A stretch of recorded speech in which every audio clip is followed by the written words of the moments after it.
নমস্কার।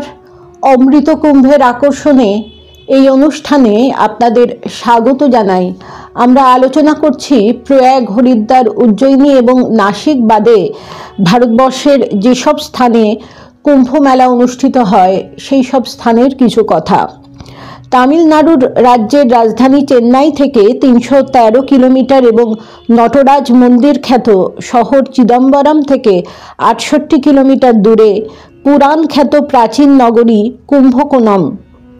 উত্তরে পবিত্র কাবেরী, দক্ষিণে আরাসোলা নদী বয়ে গিয়ে এই শহরের পরিবেশ বড় মনোরম করে তুলেছে। ভারতের উত্তরের কাশীতীর্থের মতো কুম্ভকোণম দক্ষিণের মুক্তিক্ষেত্র। কুম্ভকোণমে নয়নাভিরাম একাধিক মন্দিরের অবস্থান হেতু এই শহর উপাধি পেয়েছে দক্ষিণ ভারতের মন্দির নগরীর। কিংবদন্তি অনুসারে প্রলয়ের সময় ব্রহ্মা মহাদেবের নির্দেশে একটি কুম্ভ বা কলসের মধ্যে কুড়িয়ে রাখলেন সৃষ্টির বীজ, বেদ এবং পুরাণ, তাই হলো অমৃত। তারপর যখন মহাপ্রলয় শুরু হলো তখন অমৃত কুম্ভটি প্রলয়ের জলে ভাসতে ভাসতে যে স্থানে এসে ঠেকল সেটি আজকের কুম্ভকোণম। সে সময় মহাদেব ব্যাদরূপে সেই স্থানে উপস্থিত হলেন এবং নিজের ধনুতে স্বর যোজনা করে তা নিক্ষেপ করলেন অমৃত কুম্ভ লক্ষ্য করে। শিবের স্বরাঘাতে কুম্ভের কানা ভেঙে গেল এবং অমৃত এসে পড়ল এখানকার মহামহম সরোবরে। কুম্ভের কানা ভেঙে অমৃত পড়েছিল বলে স্থানটির নাম হলো কুম্ভকোণম। আবার অন্য মতে রাবণের ভ্রাতা কুম্ভকর্ণ এই শহরের প্রতিষ্ঠাতা, তার নাম অনুসারে শহরের এমন নামকরণ। মহামহম সরোবরের তীরে মাঘ মাসে মেলা বসে।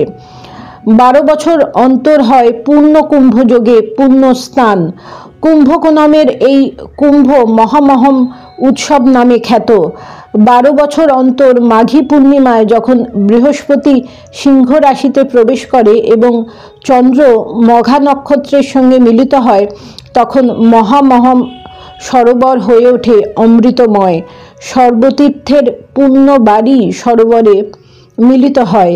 সেই মাহেন্দ্রক্ষণে মহামহম সরোবরে স্নান করলে লাভ হয় অক্ষয় পুণ্য।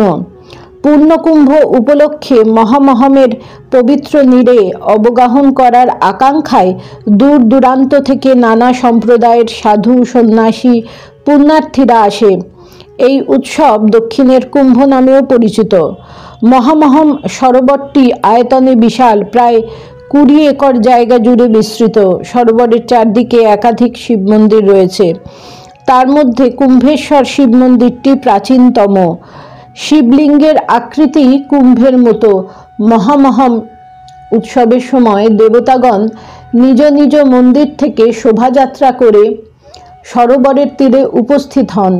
সরোবরের পুণ্য বাড়িতে তাদের অভিষেক হয়। তারপর হয় সাধু ভক্তদের মহাস্নান।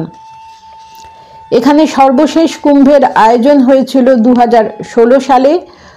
পরবর্তী পূর্ণ কুম্ভযোগ 2028 সালে। ত্রিবেণীতেও কুম্ভ মেলা অনুষ্ঠিত হয়। কুম্ভ মেলা আয়োজিত হতো এই বঙ্গের মাটিতেও। জানা যায় একসময় হুগলির সপ্তগ্রামে গঙ্গা, যমুনা, সরস্বতীর মিলনস্থল ত্রিবেণীতে মাঘ সংক্রান্তিতে বসত বিরাট কুম্ভ মেলা। মহাভারতের বন পর্বে ত্রিবেণীর কুম্ভ মেলার উল্লেখ পাওয়া যায়। কলকাতার অনেক আগে সপ্তগ্রাম ছিল বাণিজ্য বন্দর। উক্ত 3 নদীকে কেন্দ্র করে চলত ব্যবসা বাণিজ্য। কালের নিয়মে সরস্বতী নদীর জল শুকিয়ে খালে পরিণত হয়।